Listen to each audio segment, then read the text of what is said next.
Olá, seja muito bem-vindo, seja muito bem-vinda. Este é o Quarta na Palavra e eu quero agora te convidar a ofertar ao Senhor. Está aparecendo aí na sua tela as contas bancárias da igreja e aqui na Lagoinha nós temos a consciência de que tudo aquilo que nós fazemos para o Senhor. Nada por medo, nada por barganha. Nós temos a consciência de que nosso Senhor Jesus, Ele é o nosso Redentor. E dessa forma nós entendemos também que as nossas finanças é tudo dele. Dar 10%, dar os nossos dízimos, isso na verdade é apenas um reconhecimento de que Ele é o Senhor da nossa vida.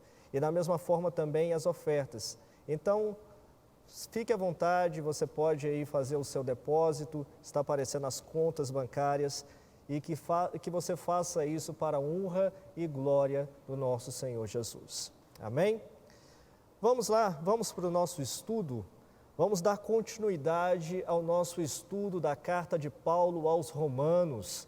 No programa passado você viu que nós estudamos aqui um pedacinho do capítulo 1 e o pastor Samuel ele foi com vocês até o verso 4 do capítulo 2 de Romanos. O nosso propósito esse ano é estudar o livro de Romanos inteiro e com a graça de Deus, eu creio que isso nós vamos fazer até o final desse ano.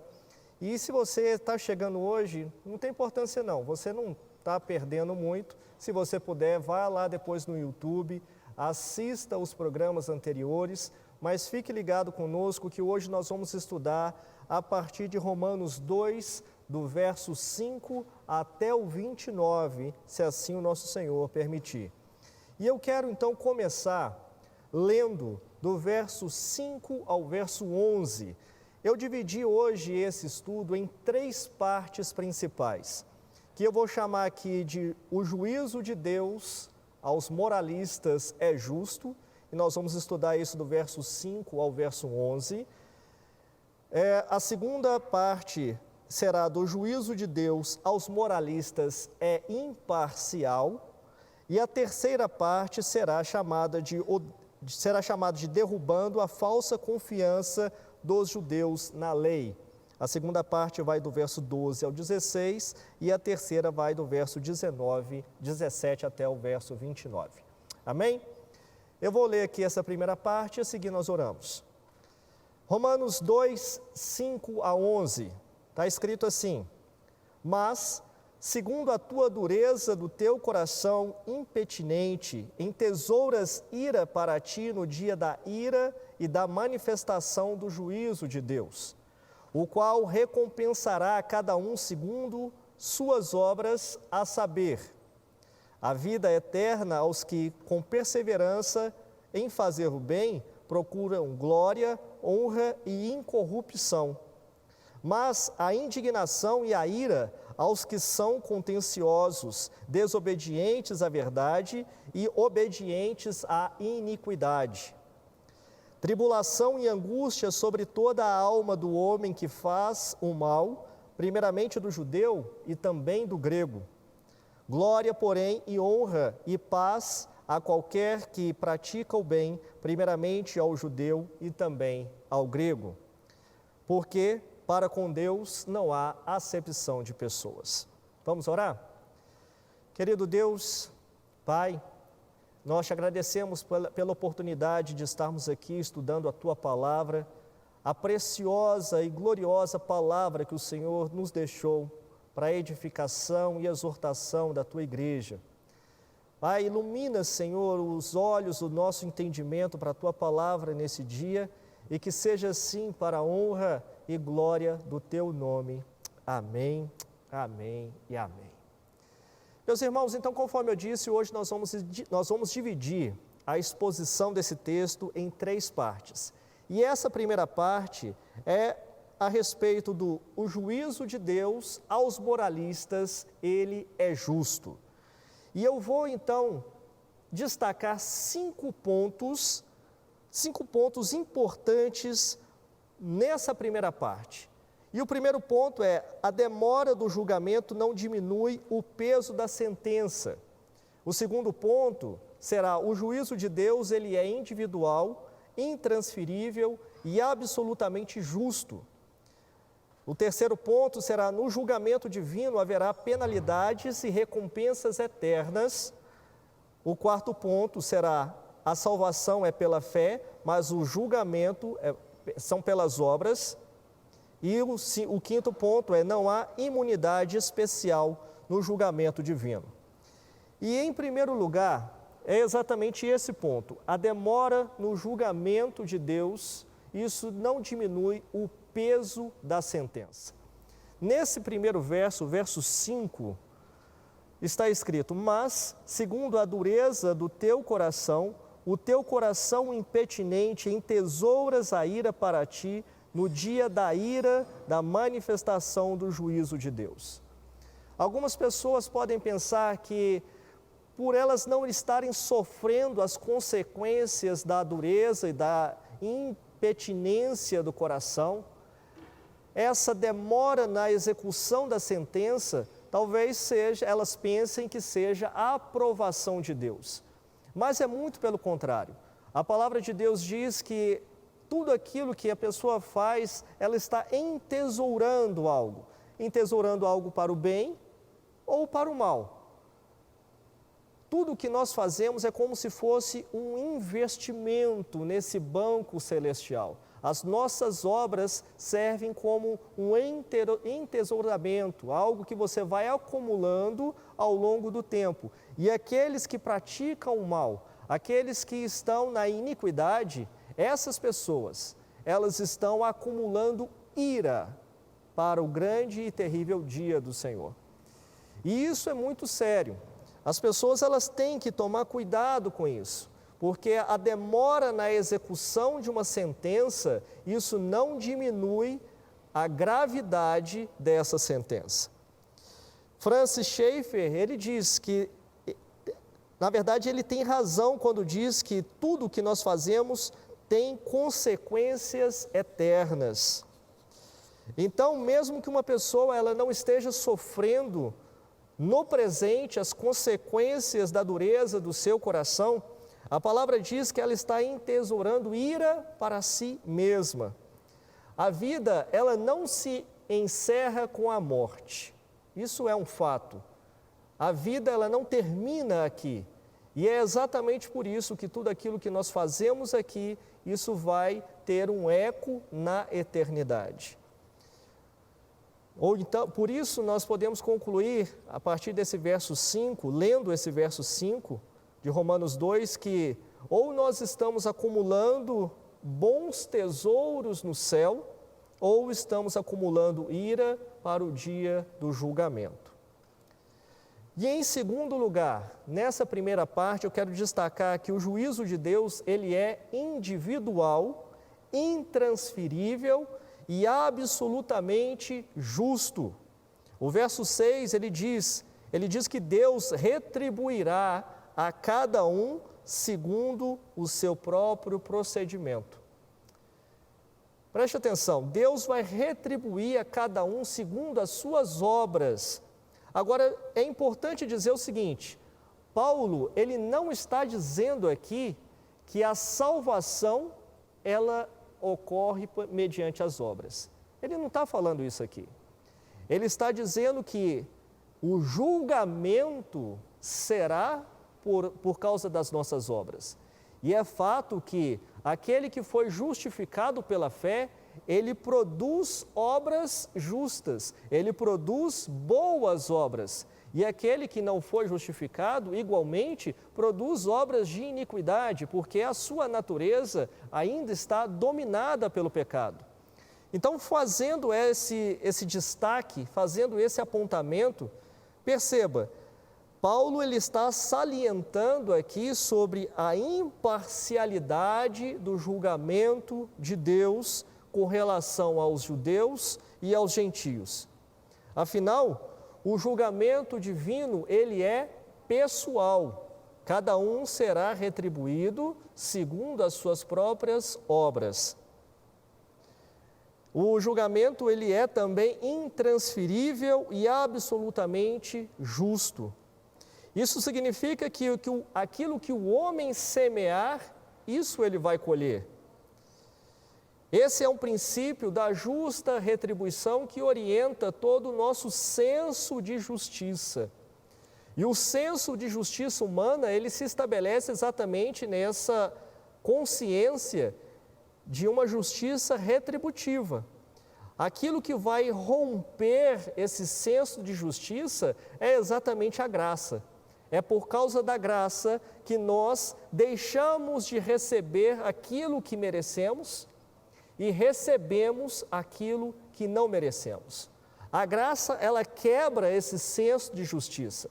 A graça para a salvação mediante a fé. Mas aqui Paulo está falando que nós seremos julgados no tribunal de Cristo segundo as nossas obras, segundo os nossos feitos. Essa verdade, ela é ensinada em toda a Escritura. O julgamento, ele não será coletivo, ele vai ser pessoal. E o pai, de tal forma que o pai, ele não será julgado pelo seu filho, o filho não será julgado pelo seu pai. E isso a gente percebe em vários textos bíblicos e quebra muito daquela noção também de maldição hereditária. Cada um será responsável por aquilo que faz. Amém? Cada um comparecerá diante de Deus para prestar contas da sua própria vida. E em terceiro lugar, eu quero destacar nessa primeira parte que o julgamento de Deus, nesse julgamento de Deus, haverá penalidade e recompensa eterna. Essas duas realidades, Paulo estabelece essa antítese entre perseverança na prática do bem, isso você pode ver no versos 7 e 8, e a desobediência à verdade. Essas duas condutas opostas, elas produzem naturalmente resultados opostos, que é a prática do bem vai produzir o resultado de vida eterna, e a desobediência à verdade vai produzir então a perdição eterna. A prática do bem, que implica em buscar a glória, a honra e a incorruptibilidade, resulta em vida eterna. Mas aqui o texto também diz que os facciosos que se entregam à desobediência à verdade e à obediência à injustiça, eles colhem a ira e a indignação da parte de Deus. No grande e terrível dia do Senhor, no juízo final, haverá vida eterna e morte eterna. Jesus é a causa da vida eterna. Jesus é a causa dessa vida eterna. Somos salvos por causa de Jesus. E o pecado é a causa da morte eterna. Portanto, aqui é importante percebermos o seguinte, que Paulo ele vai concluir este raciocínio lá em Romanos 3:23, dizendo que todos pecaram e por isso todos carecem da glória de Deus. As pessoas, elas se perdem não por falta de conhecimento, mas elas se perdem por causa do pecado. E isso quebra a má compreensão a respeito de um tema dentro da teologia que é chamado de predestinação. Deus não predestina pessoas para o inferno. Deus não manda ninguém para o inferno pelo simples fato de que no inferno todos já estão. Jesus é a causa da vida eterna. As pessoas, elas somente são salvas mediante a fé em Jesus. E o próprio Jesus confirma isso, que Paulo está dizendo aqui, está desenvolvendo esse raciocínio lá em João 3,18. João 3,16, muitos de nós sabemos de cor, mas ali no Evangelho de João é importante ler esse capítulo inteiro. E em João 3,18, Jesus diz que quem nele crê não é condenado, mas quem não crê já está condenado, porque não acreditou no nome do Filho unigênito de Deus. João 3,18. Lembrando, portanto, que Jesus é a causa da vida eterna, não as obras que alguém faz. Jesus é a causa da vida. As nossas obras, elas não nos salvam. E em quarto lugar, eu quero aqui destacar que a salvação ela é pela fé, mas o julgamento é pelas obras. Verso 9 e 10 diz: tribulação e angústia virão sobre a alma de qualquer homem que faz o mal, ao judeu primeiro e também ao grego. Glória, porém, e honra e paz a todo aquele que pratica o bem, ao judeu primeiro e também ao grego. Mas você, então, nesse momento, pode até estar se perguntando, se a salvação é pela fé, conforme até nós já estudamos lá em Romanos 1,16, e não pelas obras, conforme nós vamos ver lá em Romanos 3,28, por que então os homens serão julgados pelas suas obras? Seria isso então uma contradição de Paulo? É evidente que não. É fato que no julgamento das obras ninguém alcança a nota suficiente para passar nesse teste. Esse é o grande raciocínio de Paulo ao falar no capítulo 2, direcionado para os judeus. No capítulo 1, Paulo estava falando para os gentios. Aqui no capítulo 2, Paulo está mostrando para os judeus a insuficiência da lei para salvar. Por quê? Ninguém consegue cumprir toda a lei. É impossível que todas as pessoas cumpram à risca toda a lei. Só Jesus conseguiu cumprir. Mesmo aqueles que recebem aplauso dos homens por estar cumprindo um ou outro ponto da lei, fato é, se eles tropeçarem em apenas um ponto da lei, eles são condenados da mesma forma. Ou você cumpre a lei inteira, ou não há forma ou caminho de justificação. As pessoas só seriam justificadas diante de Deus cumprindo toda a lei. E lembrando que a fé salvadora, ela resulta em boas obras. Aquele que foi justificado pela fé, ele pratica obras de justiça. Amém? E em quinto lugar, para a gente encerrar essa primeira parte desse estudo, o verso 11, ele nos traz uma verdade, em que não há imunidade especial no julgamento de Deus. O verso 11 diz: porque para com Deus não há acepção de pessoas. O argumento de Paulo é que tanto os gentios devassos, como também os judeus moralistas, para quem ele está se dirigindo aqui, todos eles terão que comparecer um dia diante do tribunal de Deus.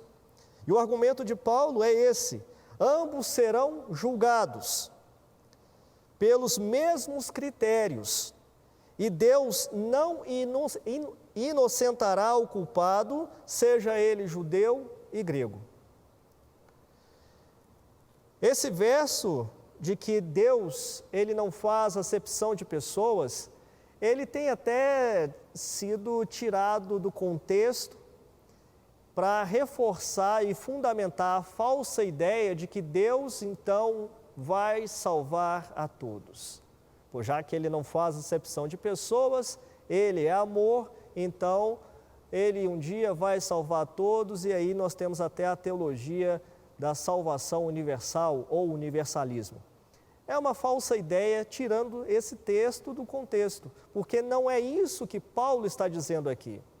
Paulo, ele está dizendo que Deus não faz acepção de pessoas porque o seu julgamento é imparcial, quer seja judeu, quer seja grego, ninguém vai ter privilégio. Esse juiz, o juiz, Deus, quando ele se assentar ali naquele trono para julgar vivos e mortos, todos, quando ele se assentar ali, não vai ter nada, absolutamente nada que vai corrompê-lo. Por exemplo, nacionalidade não vai ser um fator que vai influenciar o julgamento de Deus. Ele vai julgar gentios e judeus com o mesmo critério. E o critério que Paulo aqui está demonstrando é que ou você obedece à lei por inteiro, ou você então é salvo e justificado pela fé em Jesus. Esse é o argumento que Paulo está desenvolvendo aqui no capítulo 2 da sua carta aos Romanos. Passando agora para a segunda parte do nosso texto, Romanos 2, 12 a 16. Essa segunda parte eu nomeei de o juízo de Deus aos moralistas é imparcial. E aqui dando sequência no que nós estamos falando. Romanos 2, 12 a 16 diz: porque todos os que sem lei pecaram, sem lei também perecerão. E todos os que sob a lei pecaram, pela lei serão julgados. Porque os que ouvem a lei não serão justos diante de Deus, mas os que praticam a lei hão de ser justificados. Porque, quanto os gentios que não têm lei, fazem naturalmente as coisas que são da lei, não tendo eles lei, para si mesmo são lei. São os quais mostram a obra da lei escrita em seus corações, testificando juntamente a sua consciência e os seus pensamentos, quer acusando-os, quer defendendo-os. No dia em que Deus há de julgar os segredos dos homens por Jesus Cristo, segundo o meu Evangelho. O fato de que o julgamento de Deus será justo, conforme aquilo que tivermos feito, conforme a gente já estudou, ou seja, ele é imparcial, isso é desenvolvido por Paulo nessa segunda parte. E eu destaco aqui 4 verdades para nós elucidarmos esse ponto, esse segundo ponto do nosso estudo de hoje. E a primeira verdade é que o julgamento divino, ele será de acordo com a luz recebida de cada um, de acordo com o entendimento que cada um recebe. O verso 12, assim pois, todos os que pecaram sem lei também sem lei perecerão. Mas todos os que com lei pecaram, mediante a lei serão julgados. Deus vai julgar o gentio, mesmo que ele não tenha recebido a lei. E Deus vai julgar o judeu da mesma forma, mesmo ele tendo recebido a lei. Essa é a resposta para aquela questão que muitas pessoas fazem. E aquelas pessoas que viveram antes de Cristo? E aquelas pessoas que nunca ouviram o Evangelho, ou aquelas pessoas que sequer receberam a lei? Elas vão ser justificadas diante de Deus da mesma forma? Aqui Paulo está dizendo claramente que não. Todos serão julgados pelo mesmo critério. Serão julgados e condenados pelo conhecimento que têm de Deus. Os gentios, pela revelação natural, eles têm essa consciência. Todos aqueles que não receberam a lei, todos aqueles que nunca ouviram falar do Evangelho, têm a consciência de Deus. Deus se revelou a essas pessoas na criação. Por isso que o ateísmo, ele não é uma questão de incredulidade. O ateísmo é uma questão moral. O ateísmo, ele diz que Deus não existe, ele professa essa verdade, entre aspas, para ele, de que Deus não existe, mas não é porque ele simplesmente não crê. É uma questão moral, porque todos têm uma lei moral escrita dentro deles. Todas as pessoas têm. Pela criação, existe a revelação natural de Deus. E também os judeus serão julgados pela lei que receberam, mas não obedeceram. Aqui Paulo está tirando a confiança que os judeus tinham na lei, porque eles, embora tivessem a lei, recebiam a lei, eram filhos de Abraão pelo sangue, mas não obedeciam à lei. Seriam julgados da mesma forma que os gentios, e aqui Paulo ele está desenvolvendo esse raciocínio. O julgamento de Deus, ele vai ser de acordo com o entendimento de cada um. Também, a religião formal, simplesmente pelo fato de alguém ser judeu, isso não traz salvação para ninguém. Não vai ser um benefício, não vai ser um argumento para que alguém possa se justificar diante de Deus. Outra verdade que nós lemos nesse texto, que percebemos nesse texto, é que antes de ser julgado no tribunal de Deus, o homem ele é julgado pela sua própria consciência. Isso nós vemos no verso 14 e o verso 15. Muitas pessoas que nunca conheceram a Deus, elas honram os seus pais, são fiéis aos seus cônjuges, são bondosas com seus filhos, elas têm um coração voltado para os pobres, promovem honestidade no governo, revelam coragem lutando contra o crime, são honestas nos seus negócios e comprometidas com os mais altos valores morais. Nunca conheceram a Deus, mas têm essa lei moral escrita dentro delas. E aqui nós vemos que elas são assim porque Deus gravou a sua lei em seus corações. Está aqui no verso 14 e 15. Deus gravou a sua própria lei, essa lei moral em seus corações. E isso explica porque muitas pessoas que nunca conheceram a Deus, elas são comprometidas com esses valores morais, muito além de uma mera construção social. Mas uma verdade nesse texto é que o juízo de Deus, ele abrange até mesmo o foro íntimo. No verso 16 está escrito: no dia em que Deus, por meio de Cristo Jesus, julgar os segredos dos homens, de conformidade com o meu evangelho. Paulo, ele conclui esse assunto dizendo que nenhum tribunal da terra tem competência para julgar o foro íntimo, mas o tribunal de Deus, ele tem essa competência. Saiba, independentemente das pessoas terem conhecimento das suas obras, a palavra de Deus diz que no dia do julgamento, até mesmo os segredos dos nossos corações, diante de Deus, isso vai ser julgado. Obras ocultas, desejos, tudo isso vai estar diante de Deus para ser julgado. Então, diferente dos judeus que ficavam apegados às obras externas, aqui Paulo está falando que até mesmo os segredos dos nossos corações diante de Deus vai ser objeto de juízo. Veja como que é sério, porque Jesus, ele eleva o nível de santidade ao dizer que se você olhar para uma mulher com um desejo impuro, você já está cometendo adultério. Isso aí é muito sério. O nível de santidade para aqueles que vivem na graça é ainda maior em relação àqueles que vivem na lei. Porque a lei, ela se baseava na aparência, no conhecimento, na prática do ato. Aqui Paulo está dizendo que o julgamento ele vai ser até mesmo do segredo dos nossos corações.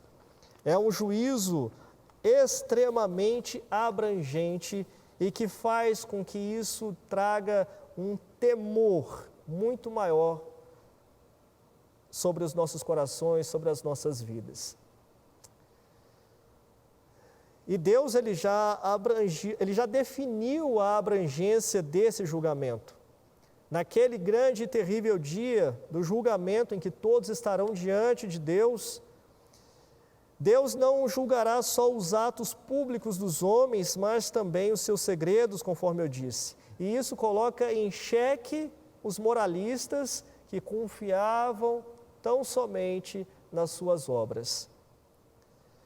No dia do juízo de Deus, por meio de Cristo, Deus julgará os segredos dos homens segundo o Evangelho. Também a gente acabou de ler aqui, esse Evangelho que traz as boas novas, mas também é o Evangelho que traz condenação aos impetinentes e aos rebeldes. O Evangelho que traz salvação, mas também traz condenação. E entramos agora na terceira e última parte do nosso estudo hoje, que vai do verso 17 ao verso 29. O final do verso 25 ao 29, eu não vou me ater tanto, porque eu sei que no próximo programa, o pastor Léo Estrela, ele vai trabalhar com vocês novamente esses versículos. Mas para a gente encerrar este raciocínio de Paulo aqui no capítulo 2, eu vou então fazer a leitura do verso 17 ao verso 29, e aí nós encerramos esse estudo da carta de Paulo hoje. O verso 17 diz assim: Eis que tu, que tens por sobrenome judeu, e repousas na lei, e te glorias em Deus, e sabes a sua vontade, e aprovas as coisas excelentes, sendo instruídos por lei, e confias que és cego dos cegos, luz dos que estão em trevas, instruidor dos nécios, mestre de crianças que tens a forma da ciência e da verdade na lei. Tu, pois, que ensinas a outros, não te ensinas a ti mesmo? Tu que pregas que não deve furtar, furtas? Tu que dizes que não deve adulterar, adulteras? Tu que abominas os ídolos, cometes sacrilégio? Tu que te glorias na lei, desonra a Deus pela transgressão da lei? Porque, como está escrito, o nome de Deus é blasfemado entre os gentios por causa de vós. Porque a circuncisão é, na verdade, proveitosa, se tu guardares a lei. Mas se tu és transgressor da lei, a tua circuncisão se torna em incircuncisão. Se, pois, a incircuncisão guarda os preceitos da lei, porventura a incircuncisão não será reputada como circuncisão? E a incircuncisão, que por natureza o é, se cumpre na lei, não te julgará porventura a ti, que pela letra e a incircuncisão és transgressor da lei? Porque não é judeu o que é exteriormente, nem é circuncisão a que é exteriormente na carne. Mas é judeu o que é no interior, e circuncisão a que é do coração, no espírito, não na letra, cujo louvor não provém dos homens, mas de Deus. Meus irmãos, veja só, ao longo do tempo os judeus, eles fizeram uma leitura absolutamente equivocada das Escrituras. Eles transformaram a bênção de ter a revelação da lei escrita em um motivo de orgulho e soberba. Eles se consideravam melhores do que os outros povos por terem a lei. O propósito de Deus dar a lei para o povo hebreu e fazer com eles uma aliança é que eles fossem portadores da palavra. Jamais foi a intenção de Deus que eles se orgulhassem disso, porque conhecimento sem amor é soberba. Os judeus, eles tinham conhecimento da lei, mas eles não tinham amor pelos povos e pelas nações ao redor. Eles se julgavam instruidores, professores, mestres. Viam as pessoas como inferiores a eles, porque afinal eles eram judeus, eles eram o povo escolhido de Deus. É verdade que era um povo escolhido de Deus. O problema está no coração, quando eles se relacionavam com outros povos, e além disso, como se não bastasse esse orgulho, como se não bastasse essa soberba, os judeus, eles não praticavam aquilo que ensinavam. Eles ensinavam que era errado furtar, mas furtavam. Eles ensinavam que era errado adulterar, que era pecado adulterar, mas eles adulteravam. Eles abominavam os ídolos, mas em troca, o que eles faziam? Eles entravam nos templos desses ídolos e saqueavam as estátuas que eram de ouro, saqueavam os objetos que eram de ouro. Veja só que contradição. Você abomina os ídolos, mas você coloca um outro ídolo no lugar. No caso deles, eles colocavam a riqueza, colocavam o amor ao dinheiro no lugar. E é por causa disso, por causa dessa soberba e por causa dessa contradição e incoerência dos judeus, o nome de Deus estava sendo blasfemado. O nome de Deus estava sendo blasfemado entre as nações por causa deles. E isso tem uma aplicação muito séria também para nós cristãos. Infelizmente, muitos dos nossos irmãos têm contribuído para que o nome de Deus seja blasfemado.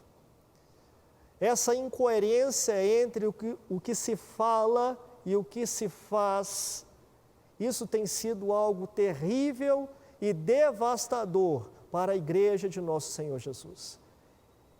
E é por isso que eu digo para você, nós precisamos elevar o nosso nível de santidade. A nossa santidade não pode estar apenas confiada e estabelecida em obras que os homens conhecem. Tem que estar confiada primeiramente no nosso coração. Chega de legalismo na nossa igreja, na igreja de Jesus. Chega de legalismo. Precisamos ter a consciência de que tudo que nós fazemos estará um dia diante de Deus. Deus não olha a aparência, mas olha o coração. Outro versículo que tem sido tirado do contexto, mas veja o duplo cumprimento dessa palavra. Veja o duplo objetivo dessa palavra. Porque, de fato, para salvar, Deus não olha a aparência, Deus olha o coração. Então, Deus pode salvar qualquer pessoa que Ele quiser. Seja uma pessoa que, aos olhos da sociedade, não seja bem vista, pode ser um criminoso dentro da penitenciária. Deus não olha a aparência, Deus olha o coração, isso é verdade. Mas também para a condenação, Deus não olha a aparência, Deus olha o coração. Muitas pessoas podem estar se confiando a si mesmo, confiando a sua salvação nos dons que ela tem. Eu creio na manifestação de todos os dons do Espírito Santo, creio nisso, mas isso não pode ser objeto de salvação. Os dons, talentos que nós temos, não pode servir como algo que vai nos trazer confiança na salvação. Porque assim como a lei não podia salvar a ninguém, assim como a circuncisão não podia salvar a ninguém, eu também digo para você que, embora você seja tremendamente usado pelo Espírito Santo em dons de revelação ou qualquer um desses dons, embora você seja usado, isso não significa a aprovação de Deus para a sua vida. Não significa. Não confie a sua salvação em obras externas. Circuncisão não salva, batismo não salva, ser usado pelo Espírito Santo não é significado de aprovação de Deus. Há muitas pessoas usadas, mas isso não significa ser aprovada. Sinais externos, eles precisam expressar e ser um reflexo de uma transformação interior. Se você tem apenas sinais externos, você tem manifestações maravilhosas do Espírito Santo na sua vida, através da sua vida, mas se você lá na sua consciência, você sabe que você furta, você adultera, você mente, se lá no seu interior a sua consciência já te condena, meu irmão, pare, pense nisso e se arrependa. Porque o verdadeiro avivamento começa com arrependimento. Manifestações de dons servem para a edificação da igreja, mas se você não se arrepender, você pode ganhar o mundo inteiro e no final, no dia do julgamento, você vai perder a sua alma. E assim, então, eu encerro esse estudo do capítulo 2 de Romanos. E eu quero falar com você que hoje ouviu essa palavra pela primeira vez. Você está nos acompanhando pela Rede Super, pelo YouTube ou Facebook, e nunca tinha ouvido falar sobre o julgamento de Deus. Pela primeira vez você ouviu hoje. Eu quero então pedir que você faça uma oração comigo neste momento, para que esse Deus que você ouviu falar hoje possa alcançar a sua vida e que mediante a fé, a salvação de Deus te alcance aí onde você está. Você pode fechar os seus olhos, aí onde você está, se você está pela televisão ou pelo celular. Feche os seus olhos comigo nesse momento. Ore comigo, diga: Senhor Jesus, eu me arrependo dos meus pecados e eu confio tão somente na graça, no favor imerecido de Deus que está em Jesus. Eu confesso Jesus como Senhor e Salvador da minha vida. Me salva agora e me livre da condenação eterna. Amém, amém e amém. Se você fez essa oração pela primeira vez, eu quero te pedir agora que você entre em contato conosco. Está aparecendo aí na tela o telefone da paz. Entre em contato conosco. Informe para a pessoa que te atender que você fez a oração de arrependimento e você aceitou a Jesus agora.